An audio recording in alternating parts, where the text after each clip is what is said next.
Mes chers amis, prenons une pièce, prenez un billet, mettons dans la boîte de tzedaka et faisons-la ensemble. Ardout, qu'y a-t-il de mieux? Qu'y a-t-il de plus grande bénédiction? Parachat de cette semaine, Yivarechecha, Vesemcha Shalom, la paix. Eh bien, en parlant de paix, c'est certainement le moment de s'arrêter pour quelques instants. Et réfléchir à un moment dû à la disparition du chef spirituel du mouvement lituanien en Eretz Israël, qui décidait hier à l'âge de 100 ans. Le Gaon, le géant de Torah, grand Rosh Yeshiva, au nom de Rav Yerachmiel Gershon Edelstein.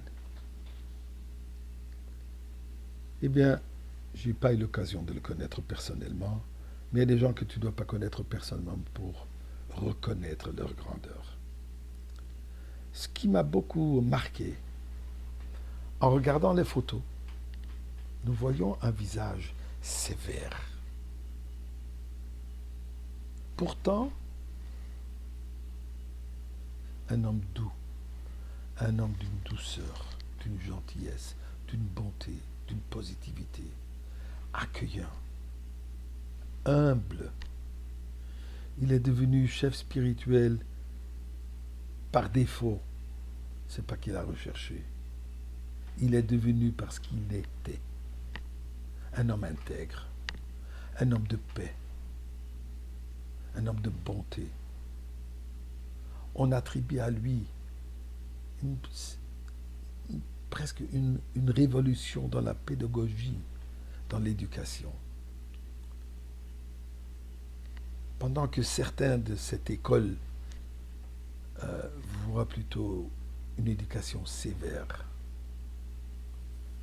critiquant, c'était juste l'inverse.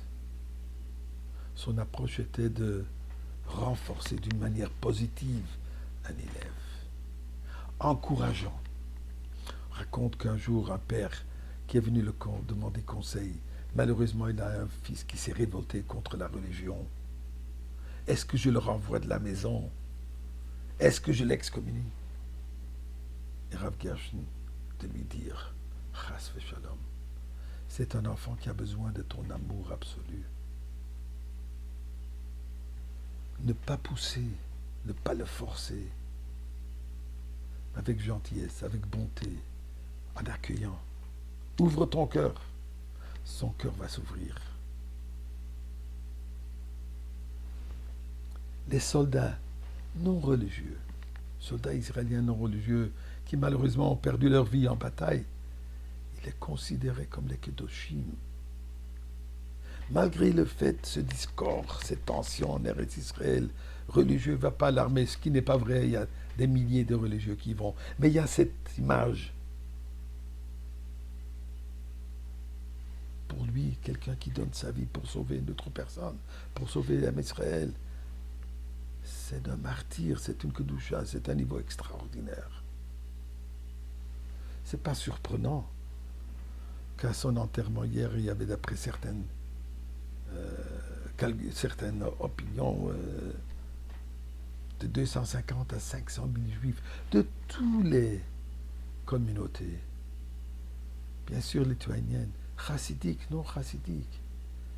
non religieux. C'est quelqu'un qui a pu trouver les paroles pour unifier les grands discords qui existent aujourd'hui malheureusement en Eretz Israël. Eh bien, en lisant un peu ces jours-ci, puis hier donc, je ne suis pas surpris qu'il avait cette approche. Apparemment, né dans la ville, ou venant de la ville en Russie qui s'appelle un village, Klimovitch. Klimovitch était un village très chassidique. Les grands chassidim, Rav Moshe Axelrod, Rav Shneur, des géants de Torah du mouvement chassidique, c'est près d'eux qu'il a été influencé. Il attribuait un grand respect à un de ses mentors, un de ses professeurs, le grand Mashpia Gaon, Rav Zalman Leib Astulin, un chassid de grand renom, qui était jusqu'au jour, jusqu'à ces derniers moments, le Rav Edelstein était proche avec la famille. Donc quand on a cette approche, bien sûr que ça affecte la personne. Le Rabbi écrit dans une lettre, on souhaite souvent une personne arichut yamim, de longs jours, de longues journées. Une journée à 24 heures. Elle n'est pas ni plus longue ni plus courte. C'est quoi le sens de donner cette bénédiction que tu es arichut yamim? Eh bien, dit le Rabbi, quand on parle d'arichut yamim, c'est comme il y a marqué chez Avraham Avinu qu'il est venu avec ses journées. Baba yamim, ça veut dire qu'il est venu avec les journées pleines. Chaque moment de cette journée était pleine. Elle est longue, pourquoi? Puisqu'elle est remplie. Remplie de quoi? De Torah. Harav Edelstein, jusqu'aux dernières secondes de son souffle, était en train d'étudier la Torah et préparer pour partager sa Torah avec les prochains.